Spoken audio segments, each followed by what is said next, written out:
Bersyukur kepada Tuhan atas segala kebaikan dan kemurahan Tuhan yang begitu nyata sehingga kita boleh ada, kita hidup, bergerak, bernafas, kekuatan dan kesehatan menjadi bagian kita semua karena anugerah Tuhan. Kita bersyukur pada hari ini kita boleh merayakan hari kebangkitan Tuhan dari antara orang mati. Nah, saudara kasih dalam Tuhan, tidak berkomentar lebih panjang. Mari kita akan baca firman Tuhan. Firman Tuhan saya akan baca dalam Efesus, suratan Paulus kepada jemaat Efesus. Efesus pasal yang pertama ayat 19 sampai ayat yang ke-23. Yang berbunyi sebagai berikut. Dan betapa besar kuasanya kepada kita yang percaya, yaitu kuasa yang bekerja menurut kuat kuasanya, yang dikerjakannya di dalam Kristus pada masa Ia membangkitkan Dia dari antara orang mati dan mendudukan Dia di sebelah kanannya di sorga, jauh lebih tinggi daripada segala pemerintah dan penguasa dan kekuatan dan perintah dan tiap-tiap orang yang ternama, bukannya di dalam dunia ini saja, melainkan di akhirat pun. Dan segala sesuatu ditaklukkan Allah di bawah kakinya, serta dijadikannya Dia kepala atas segala sesuatu yang sidang jemaat. Sedang sidang itu menjadi tubuhnya, yaitu kegenapan Dia yang menggenapi semuanya di dalam sekalian. Ya, terima kasih. Silakan duduk. Kita perhatikan saudara, ya, bahwa pada hari ini seluruh dunia, setiap orang yang percaya beribadah memperingati hari kemenangan Paskah. Paskah saudara adalah suatu kemenangan bagi orang yang percaya, suatu penebusan yang nyata. Kalau pada bangsa Israel, saudara, ya, tatkala saudara sekalian rumah dicenang, rumah mereka itu ada darah Paskah, maka terhindarlah anak-anak mereka daripada kematian. Nah, saudara kasih dalam Tuhan, saat ini kita sedang merayakan Paskah. Pada hari Jumat yang lalu kita memperingati hari kematian Tuhan, Jumat Agung. Dan betapa besar saudara sekalian nilainya, betapa besar kuasa Allah yang dinyatakan bagi orang yang percaya, termasuk kita semua. Saudara, kalau kita memperhatikan bahwa Tuhan datang ke dalam dunia ini adalah suatu maksud, yaitu mau menolong saya dan saudara, memimpin, menyertai, bahkan akan dibawa pada keselamatan. Dan Dia akan memenuhi segala kebutuhan kita manusia.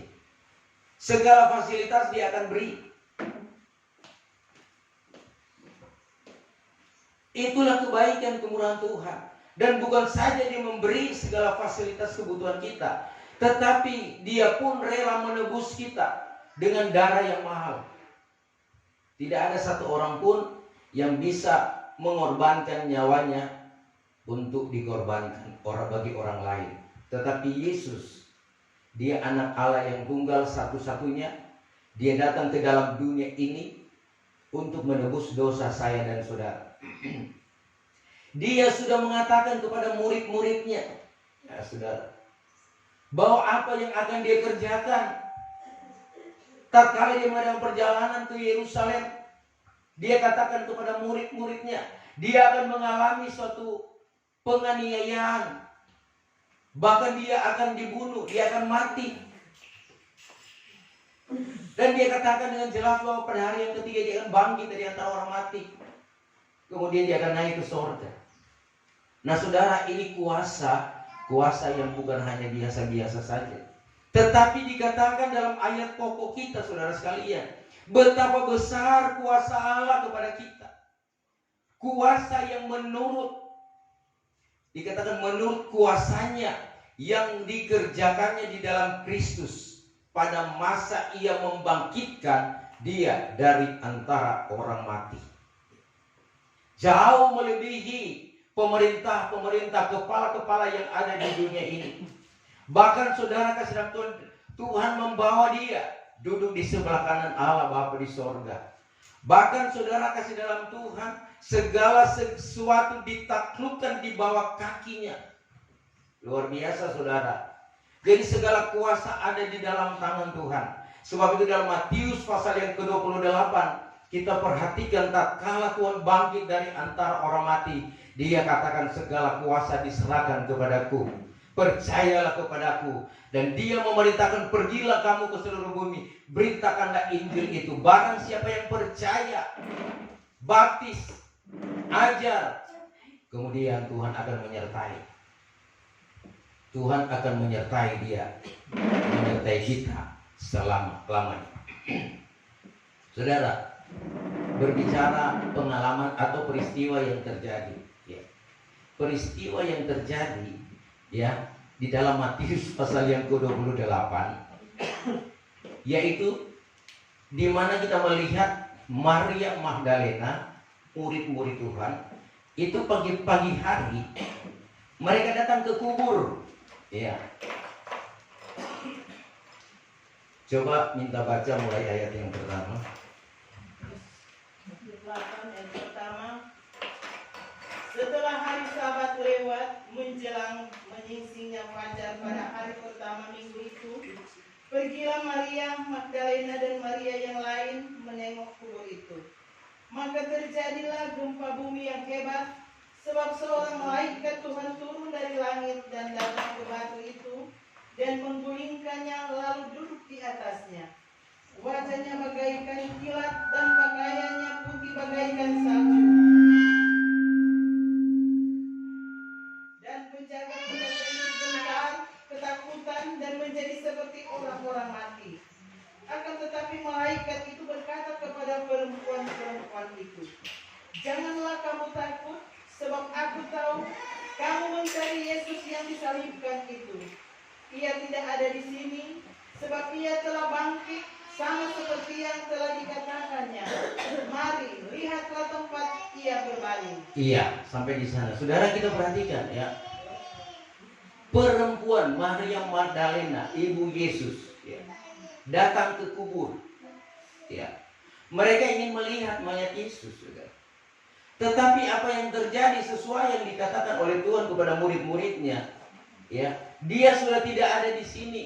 Dia sudah bangkit dari antara orang mati. Saudara, kalau kita mau perhatikan juga dalam kitab Injil Lukas, ya, di mana juga murid-murid Tuhan, ya, datang ke kubur. Mereka ingin melihat, menyaksikan, tetapi tatkala mereka melihat kosong, mereka tercengang-cengang. Nah, ini saudara sekalian, dalam perjalanan murid-murid, ya, Tuhan bersama-sama dengan mereka.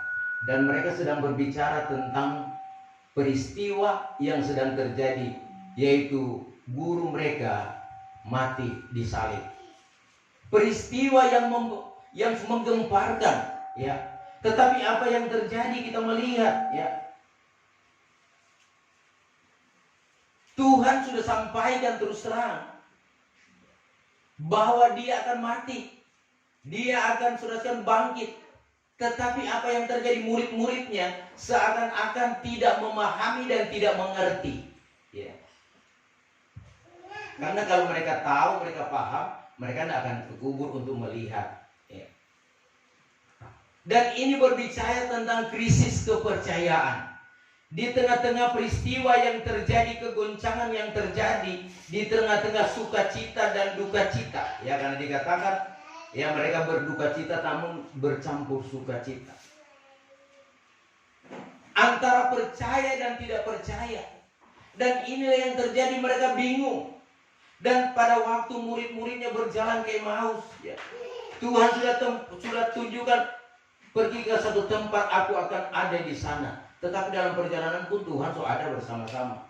Nah, saudara kasih dalam Tuhan, gereja Tuhan akhir zaman ini, saya dan saudara pun akan mengalami hal yang demikian. Nah sebab itu ya akhir zaman ini kita juga saudara akan mengalami apa yang dialami oleh murid-murid Tuhan. Sebab itu sebelum ke sana, sebelum kita mengalami peristiwa itu, maka kita bertambah-tambah di dalam pengenalan akan firman Tuhan. Kalau semakin kita mengerti firman Tuhan, Tuhan sudah mengatakan terus terang, karena Tuhan tidak sembunyi-sembunyi lagi bagi saya dan saudara. Tuhan tidak berbicara lagi dengan perumpamaan, karena firman Tuhan mengatakan bagi kamu dibukakan rahasia kerajaan Allah. Rahasia-rahasia Tuhan dibukakan. Masalah keselamatan dari kekal sampai kekal, bahkan sampai Yerusalem baru pun sudah diungkapkan. Bagi orang lain hanya perumpamaan. Nah saudara kasih dalam Tuhan, kalau semua itu sudah dibukakan, maka marilah kita senantiasa bertambah-tambah dalam Tuhan, ya. Banyak membaca Alkitab sehingga Tuhan memberikan petunjuk-petunjuk. Karena sudah semakin kita mengerti, kita melakukan, maka tatkala peristiwa itu jadi, kita sudah tahu. Karena rupanya murid-murid ini, ya, kurang memahami apa yang Tuhan katakan, sehingga tatkala terjadi demikian mereka bingung, ya. Memang sudah tahu Tuhan sudah katakan dia akan mati, dia akan dianiaya, dia akan disalibkan. Kan dikatakan dalam Tuhan katakan kepada murid-muridnya bahwa dia akan mengalami penganiayaan sampai dia mati dan tersalib dan dia akan bangkit. Petrus berkata, ya jangan begitu Tuhan, tidak mungkin, ya. Tetapi apa yang Tuhan katakan kepada Petrus, pergilah ke belakang hai iblis. Tuhan lagi sedang panggil Petrus, tapi dia bilang pergilah ke belakang hai iblis, ya. Karena kamu memikirkan perkara-perkara manusia. Rupanya gereja Tuhan, saya dan saudara ini diperhadapkan lebih canggih lagi. Kalau pikiran-pikiran kita tidak sama dengan pikiran Kristus, Tuhan akan katakan iblis, pengikut iblis, ya. Sebab itu marilah kita dengar apa kata Tuhan dan kita lakukan kehendak Tuhan. Karena orang yang mengiring Tuhan, ya memang logikanya Petrus ini paham. Secara manusia dia pikir, nah mungkin DP guru akan menderita, tetapi Bapa di surga pasti akan melindungi. Tetapi itu pikiran Petrus manusia. Tetapi berjalannya waktu tatkala Petrus mengalami suatu kepercayaan yang imannya yang dibentuk diproses dari iman jelai, iman gandum, sampai menjadi iman minyak dan air anggur, sehingga dia rela mati di salib pun dia rela teraniaya. Dia tidak tinggalkan Tuhan. Perjalanan iman ini akan menjadi contoh dan teladan bagi saya dan saudara. Jadi di hari-hari ini memang di antara kita mungkin masih ada yang masih setengah-setengah, belum yakin dengan Tuhan. Masih khawatir tentang kehidupan, masa depan, anak-anak, masa depan kehidupan. Itu yang menjadi pikiran dalam kehidupan kita. Apalagi memasuki masa-masa sukar, masa-masa sulit. Nah saudara kasih dalam Tuhan, jawabannya hanya di dalam Tuhan. Hanya datang kepada Tuhan. Tuhan katakan, dengarlah apa yang aku katakan. Jikalau kamu mendengar apa kata Tuhan, melakukannya, maka Tuhan akan menyertai. Kamu tidak akan pernah akan mengalami kekurangan. Itu Tuhan sudah katakan. Nah jangan sampai saudara masuk akhir zaman ini semakin sukar, maka kita semakin khawatir, ya. Dan mungkin kita akan bertanya, Tuhan ada atau sudah tidak ada lagi? Tuhan menolong saya atau sudah tidak menolong? Karena apa saudara?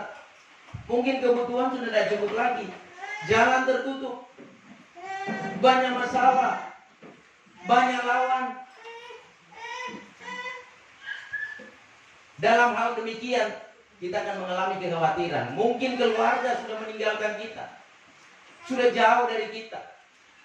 Dan semua Tuhan sudah katakan saudara, pada akhir zaman dalam satu keluarga itu pun akan terpisah. Ada 5 orang, 2 lawan 3, 3 lawan 2. Anak laki-laki melawan bapaknya, kemudian anak perempuan melawan ibunya. Semua akan terjadi perlawanan. Apa sebab terjadi demikian? Karena ada yang percaya, ada yang tidak percaya.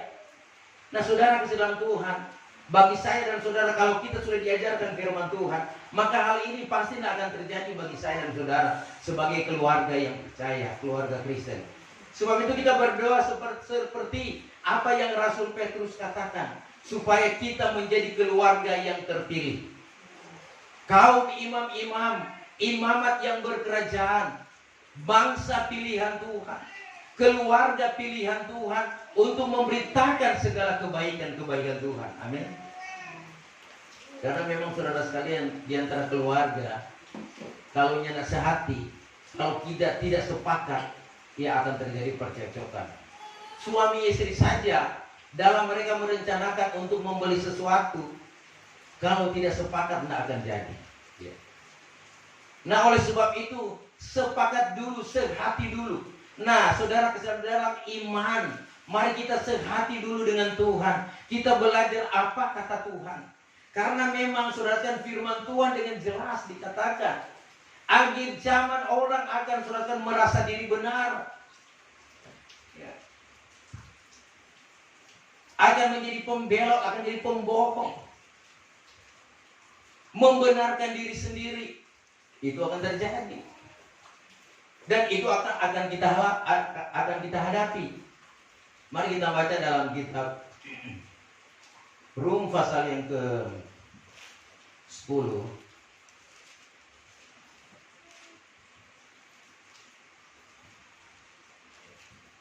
ayat 1 mulai. Saudara-saudara, keinginan hatiku dan doaku kepada Tuhan ialah supaya mereka diselamatkan. Sebab aku dapat memberi kesaksian tentang mereka, bahwa mereka sungguh-sungguh giat untuk Allah, tetapi tanpa pengertian yang benar. Sebab oleh karena mereka tidak mengenal kebenaran Allah, dan oleh karena mereka berusaha untuk mendirikan kebenaran mereka sendiri, maka mereka tidak takluk kepada kebenaran Allah. Iya, ini yang akan terjadi, saudara. Ya. Paulus memberikan kesaksian, ya saudara sekalian, tentang mereka bahwa mereka sungguh-sungguh giat untuk Tuhan, untuk pekerjaan Tuhan, untuk pelayanan. Mereka giat, tetapi tanpa pengertian yang benar, tanpa pengertian firman Allah yang benar. Firman Allah hanya ditafsir menurut keinginannya, menurut kesukaannya.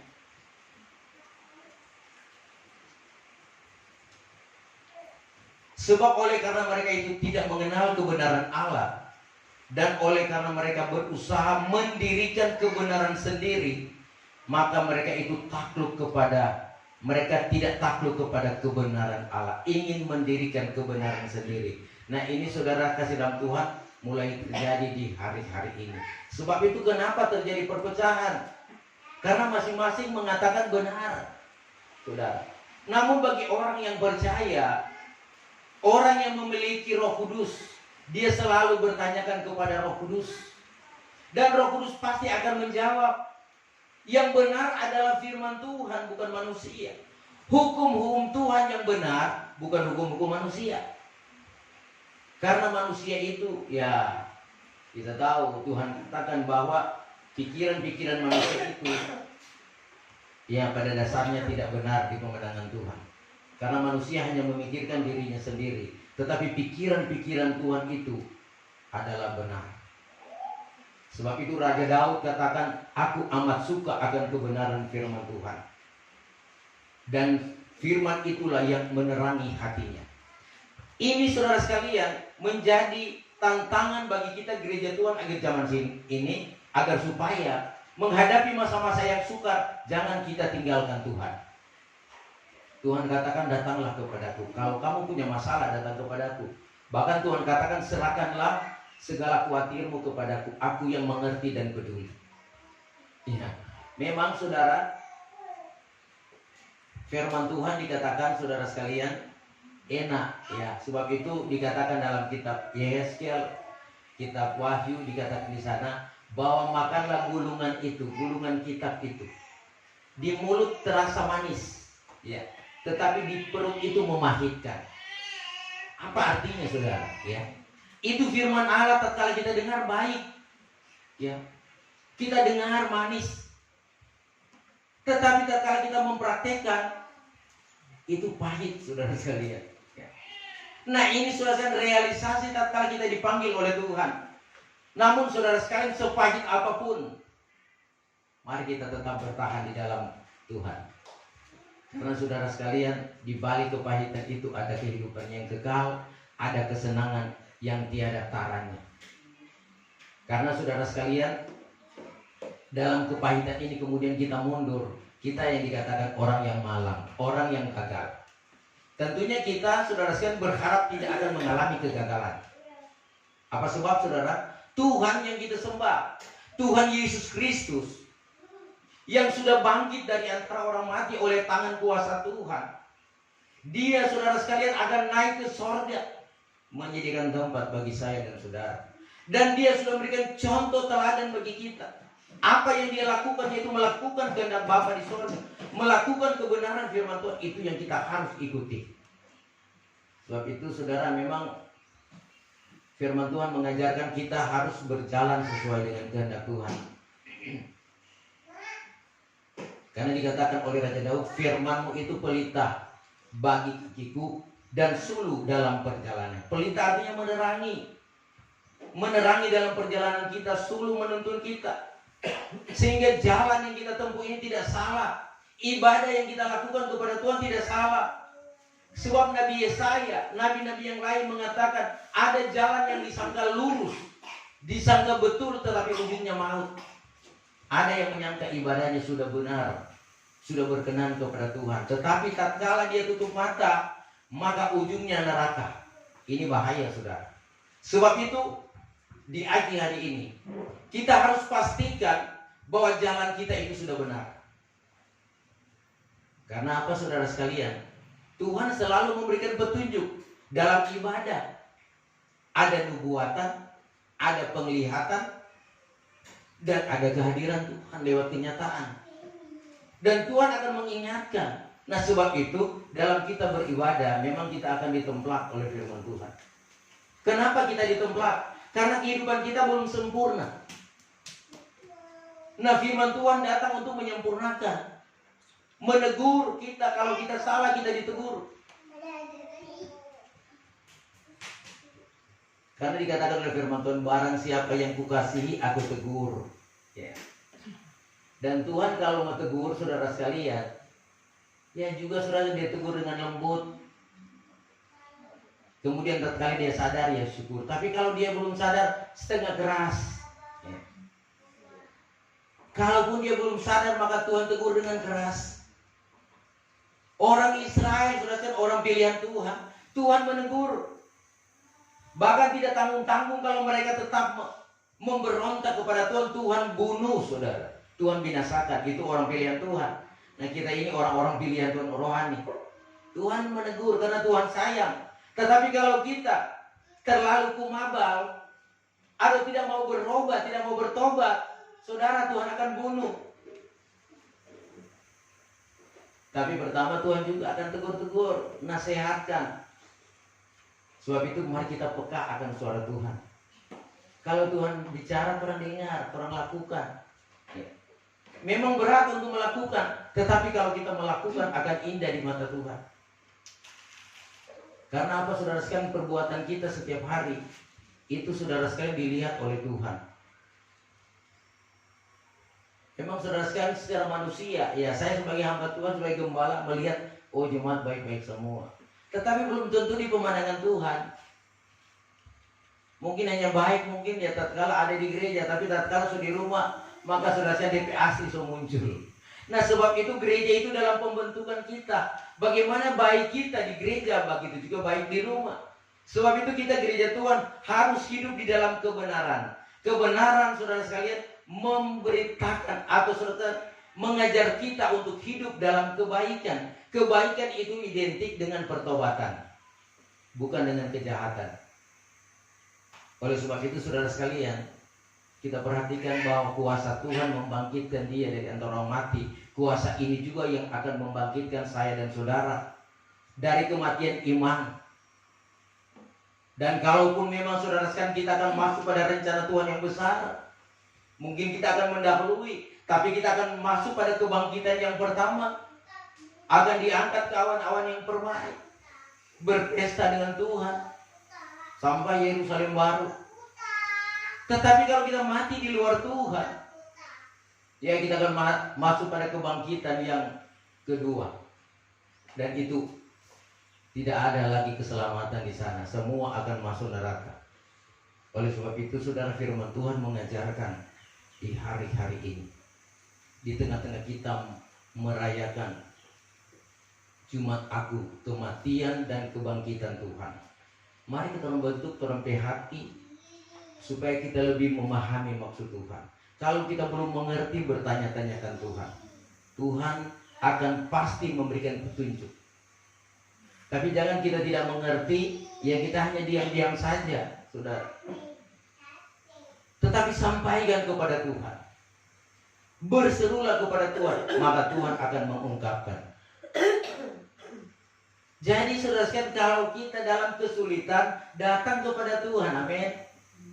Kalau kita sakit, datang kepada Tuhan. Gimana apa ini? Mulai tempat Tuhan harus mau berdoa sebut aja. Saudara, Tuhan itu adalah segala-galanya. Jadi jangan kita melihat manusianya. Tetapi Tuhan bisa memakai manusia, hamba Tuhan lain untuk menolong kita. Sebab itu jangan kita menganggap sudah luar biasa, sudah supernatural. So yes, bagat tuh so KPK. Saudara, KPK itu bukan segala-galanya. Dan kalau kehidupan kita tidak sama dengan itu. Jadi kita memang bangga memiliki pengajaran yang benar. Ya. Tapi kalau kehidupan kita tidak benar, saudara sekalian, itu tidak berkenan kepada Tuhan. Sebab itu saudara sekalian, kebanggaan kita tatkala firman Tuhan kita lakukan, kita dengar, dan kita akan menjadi pengantin Tuhan. Amin. Menjadi pengantin Tuhan, Tuhan yang pilih, bukan manusia, bukan gembala. Gembala semua pilih, oh ini jadi pengantin, ini nyata. Bukan saudara saya. Tetapi firman Tuhan yang ada di hati, itu yang menetapkan kita menjadi pengantin. Sebab itu menjadi pengantin bukan gampang, saudara. Banyak berkorban. Contoh juga kalau kita mengawinkan anak, berapa biaya kita sudah anggarkan dari sekarang. Mungkin kalau tahun depan dia akan kawin, kita sudah siap dari sekarang. Oh kita mesti berusaha ini, mau jual itu. Itu kalau masuk menjadi mengawinkan anak kita. No, menjadi pengantin sorga pun harus punya rencana begitu. Apa yang harus kita korbankan untuk menjadi pengantin? Korban perasaan, korban tenaga, fisik, pikiran untuk datang cari Tuhan. Maka kita akan menjadi pengantin Tuhan. Amin saudara. Ini firman Tuhan yang saudara sekalian datang bagi saya dan saudara. Kiranya Tuhan akan memberkati kita semua. Mari kita masuk pada doa dan menyembah.